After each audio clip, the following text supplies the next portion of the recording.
ಒಬ್ಬ ವ್ಯಾಪಾರಿ ಒಂದು ಸ್ಥಳದಿಂದ ಮತ್ತೊಂದು ಸ್ಥಳಕ್ಕೆ ವ್ಯಾಪಾರಕ್ಕೆಂದು ಹೋಗ್ತಾ ಇರೋ ಸಂದರ್ಭದಲ್ಲಿ ಅಲ್ಲೊಂದು ದೊಡ್ಡ ಘೋರಾಕಾರದ ಯುದ್ಧ ಸಂಭವಿಸುತ್ತದೆ. ಆ ಯುದ್ಧದಲ್ಲಿ ಹಲವಾರು ಸೈನಿಕರು ಕೈಕಾಲನ್ನು ಕಳೆದುಕೊಂಡು ನೋವಿನಿಂದ ಬಳಲುತ್ತಿರುತ್ತಾರೆ.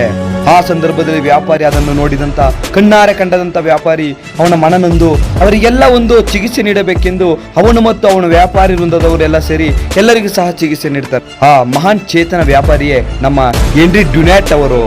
ಹೆನ್ರಿ ಡ್ಯುನೆಟ್ ಅವರು ಮುಂದೆ 1863 ಫೆಬ್ರವರಿಯಂದು ಯುದ್ಧದಲ್ಲಿ ಗಾಯಗೊಂಡ ಸೈನಿಕರಿಗೆ ಚಿಕಿತ್ಸೆ ನೀಡುವ ಎಂಬ ಸಂಸ್ಥೆಯನ್ನು ಸ್ಥಾಪಿಸಿ ಸ್ವಿಟ್ಜರ್ಲ್ಯಾಂಡಿನ ಜಿನಿವಾ ಎಂಬ ಸ್ಥಳದಲ್ಲಿ ಯುವ ರೆಡ್ ಕ್ರಾಸ್ ರಾಷ್ಟ್ರೀಯ ಮಟ್ಟದಲ್ಲಿ ಈ ರೆಡ್ ಕ್ರಾಸ್ ಎಂಬ ಸಂಸ್ಥೆ ಸ್ಥಾಪನೆ ಆಯ್ತದೆ. 1920ರಲ್ಲಿ ನಮ್ಮ ಭಾರತದಲ್ಲಿ ಸ್ಥಾಪನೆಯಾಗಿ ಇಡೀ ಎಲ್ಲಾ ಶಾಲಾ ಕಾಲೇಜಿನಲ್ಲೂ ಸಹ 6 ತಿಂಗಳಿಗೊಮ್ಮೆ ರೆಡ್ ಕ್ರಾಸ್ ಶಿಬಿರವನ್ನು ಸಹ ಏರ್ಪಡಿಸಲಾಗುತ್ತದೆ. ಇದು ಯುದ್ಧದಲ್ಲಿ ಗಾಯಗೊಂಡ ಆಳುಗಳಿಗೆ ಎಂಬ ಮೂಲಕ ಸ್ಥಾಪನೆಯಾದ ಸಂಸ್ಥೆ ಇಡೀ ದೇಶದಲ್ಲಿ ನ್ಯಾಷನಲ್ ಲೆವೆಲ್ ಅಲ್ಲಿ ಆವರಿಸಿಕೊಂಡ ಸಂಸ್ಥೆಯಾಗಿ ಕಾರ್ಯವನ್ನು ನಿರ್ವಹಿಸುತ್ತಿದೆ.